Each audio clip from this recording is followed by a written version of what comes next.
Monsoon सत्र में आप सभी मीडिया जगत के लोगों का स्वागत है। साथियों, मानसून नवीनता और नवसर्जन का प्रतीक है और अब तक जो खबरें मिली हैं, देश में मौसम बहुत ही अच्छे ढंग से आगे बढ़ रहा है। कृषि को लाभदायक मौसम की खबरें हैं और बारिश किसानों की अर्थव्यवस्था, देश की अर्थव्यवस्था, ग्रामीण अर्थव्यवस्था और इतना ही नहीं, हर परिवार की अर्थव्यवस्था में एक बहुत महत्वपूर्ण होता है। अब तक जो मुझे जानकारी दी गई है, उस हिसाब से पिछले 10 वर्ष में जो पानी का भंडार हुआ है इस बार, वो करीब करीब 3 गुना हुआ है, जिसका आने वाले दिनों में भी देश के अर्थतंत्र को बहुत लाभ होगा। साथियों, ये मानसून सत्र राष्ट्र के लिए ये बहुत ही गौरवपूर्ण सत्र है। ये मानसून सत्र राष्ट्र के लिए एक अपने आप में विजयोत्सव का रूप है।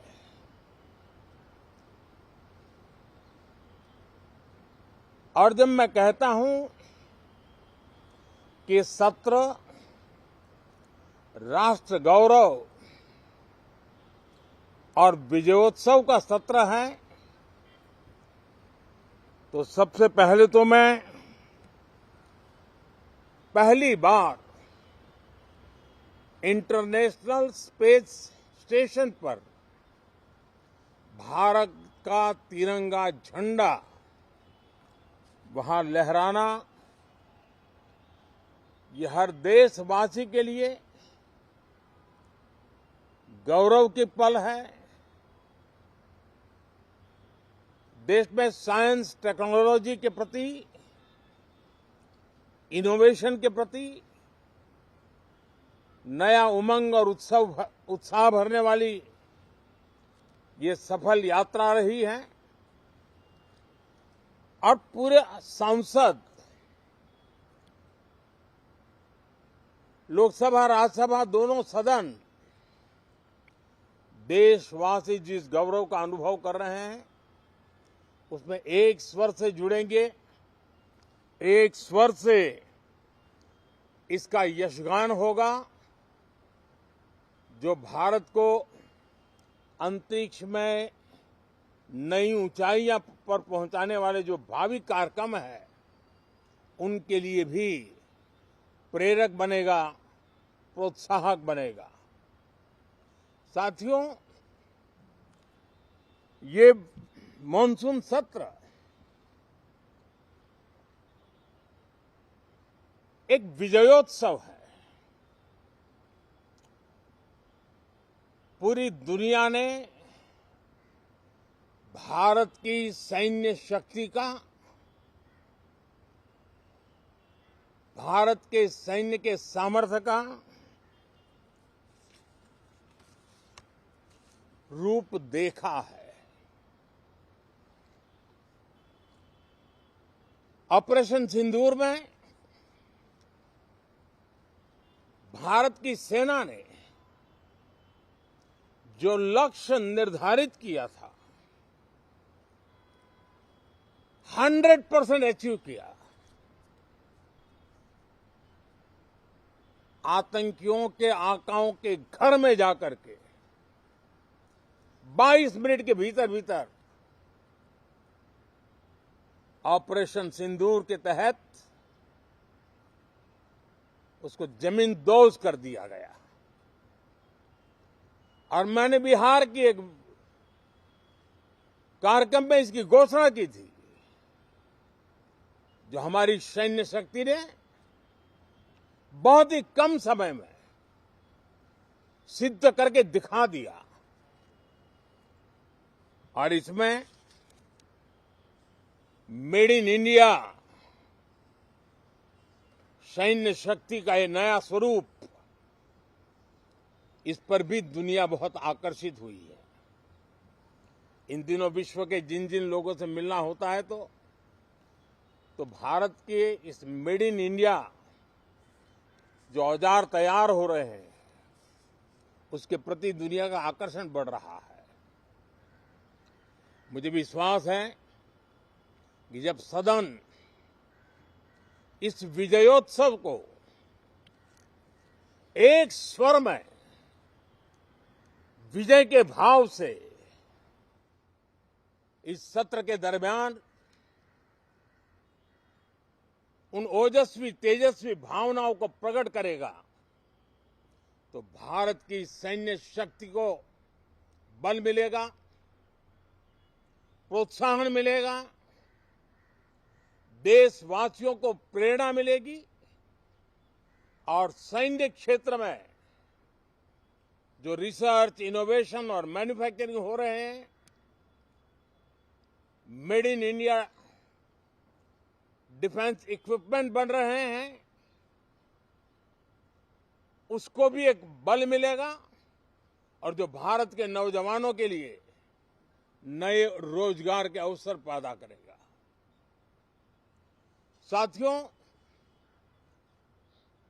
ये दशक हम एक प्रकार से देख सकते हैं कि शांति और प्रगति कंधे से कंधा मिलाकर के आगे बढ़ने के कदम कदम पर प्रगति के एहसास करते रहे हैं।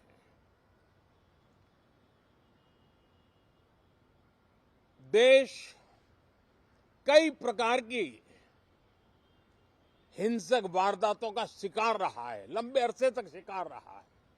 देश आजाद हुआ तब से ये समस्या को हम झेल रहे हैं, चाहे आतंकवाद हो, नक्सलवाद हो। कोई प्रारंभ में शुरू हुआ होगा, कोई बाद में शुरू हुआ होगा, लेकिन आज नक्सलवाद का, माओवाद का दायरा बहुत तेजी से सिकुड़ रहा है। माओवाद को, नक्सलवाद को जड़ से उखाड़ने के संकल्प के साथ देश के सुरक्षा बल एक नए आत्मविश्वास से, तेज गति से सफलता की ओर कदम रख रहे हैं।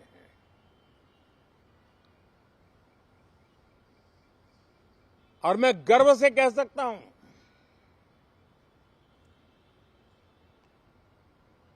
देश में सैकड़ों जिले नक्सल की चपेट में से निकल करके आज मुक्ति का सांस ले रहे हैं। हमें गर्व है कि बम, बंदूक और पिस्तौल के सामने हमारा देश का संविधान जीत रहा है, हमारे देश का संविधान विजयी हो रहा है। देश के उज्जवल भविष्य के लिए साफ दिख रहा है कि कल तक जो रेड कॉरिडोर थे, वो आज ग्रीन ग्रोथ जोन में परिवर्तित होते नजर आ रहे हैं। साथियों, एक के बाद ऐसी घटनाएं देशभक्ति के लिए, देश की भलाई के लिए संसद में पहुंचे हुए हर माननीय सांसद के लिए गौरव का पल है। और संसद के इस सत्र में ये गौरव गान पूरा देश सुनेगा, हर सांसद से सुनेगा, हर दल से सुनेगा।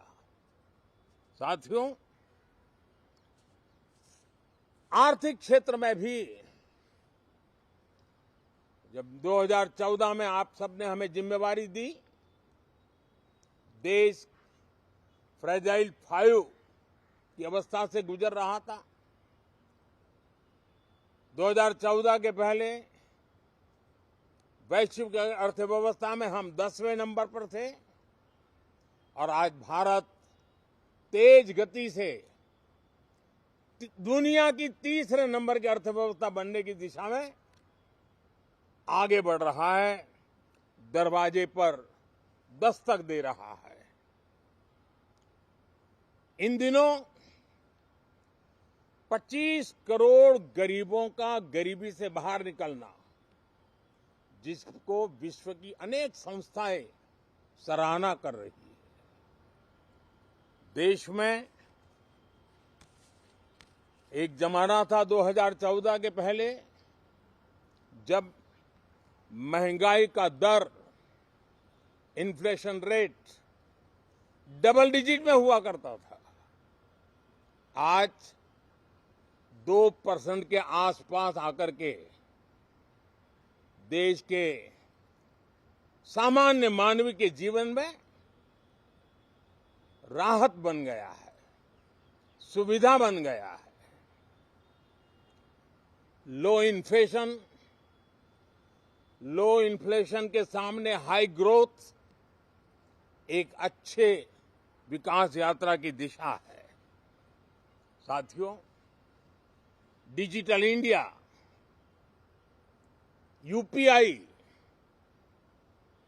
आज भारत के एक नए सामर्थ्य को दुनिया देख रही है, पहचान रही है और ज्यादातर देश में उसके प्रति एक आकर्षण पैदा हो रहा है। यूपीआई ने फिनटेक की दुनिया में अपने एक नाम कमाया है। रियल टाइम डिजिटल ट्रांजैक्शन दुनिया में सबसे ज्यादा हो रहे हैं। दुनिया में जितने हो रहे हैं, अकेले भारत में उससे ज्यादा हो रहे हैं। साथियों, पिछले दिनों इंटरनेशनल लेबर ऑर्गेनाइजेशन का एक वैश्विक समागम था और उसमें भारत ने बहुत बड़ी ऊंचाई प्राप्त की है। आईएलओ का कहना है कि 90 करोड़ से ज्यादा लोग भारत में अब सोशल सिक्योरिटी के दायरे में हैं। ये अपने आप में एक बहुत बड़ा अचीवमेंट है। उसी प्रकार से वैश्विक संस्था WHO ने ये कहा है कि भारत अब आंख की जो बीमारी आमतौर पर बारिश के सीजन में ज्यादा देखी जाती थी, ट्रैकोमा, अब भारत को WHO ने ट्रैकोमा फ्री घोषित किया है। तो आरोग्य के क्षेत्र में भी ये अपने आप में एक महत्वपूर्ण भारत के लिए सिद्धि है। साथियों, पहलगाम की क्रूर हत्या, अत्याचार, नरसंहार पूरी दुनिया चौंक उठी थी। आतंकवादी और आतंकवादी के आके दुनिया का ध्यान उनकी तरफ केंद्रित हुआ था और उस समय दल हित छोड़ करके देश हित में हमारे ज्यादातर दलों के प्रतिनिधि, ज्यादातर राज्यों के प्रतिनिधि विश्व भ्रमण किया, दुनिया के अनेक देशों में गए और एक स्वर से दुनिया के सामने आतंकवादियों का आका पाकिस्तान को बेनकाब करने का एक बहुत सफल अभियान चलाया। मैं आज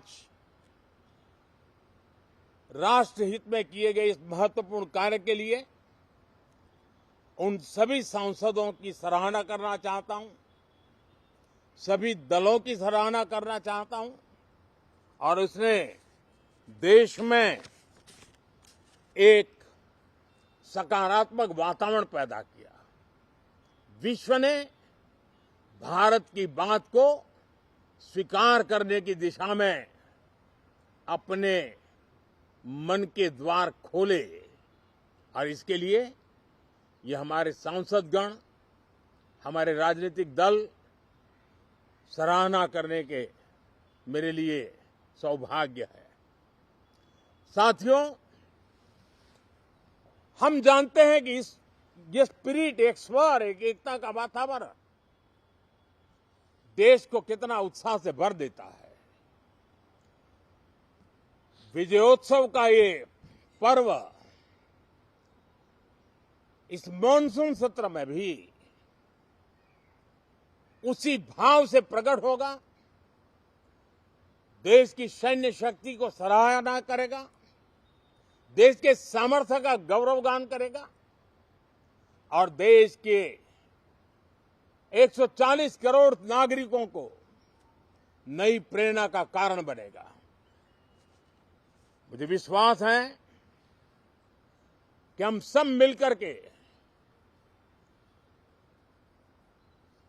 डिफेंस के क्षेत्र में आत्मनिर्भर होने के इन प्रयासों को बल दें, सेना के सामर्थ्य की सराहना करें। और मैं आज देशवासियों के सामने जरूर कहूंगा और देश के राजनीतिक दलों से भी कहूंगा कि देश ने एकता की ताकत देखी है, एक स्वर का सामर्थ्य क्या होता है देखा है। तो सदन में से भी सभी माननीय सांसद उसको बल दें, उसको आगे बढ़ाएं। और मैं जरूर कहूंगा,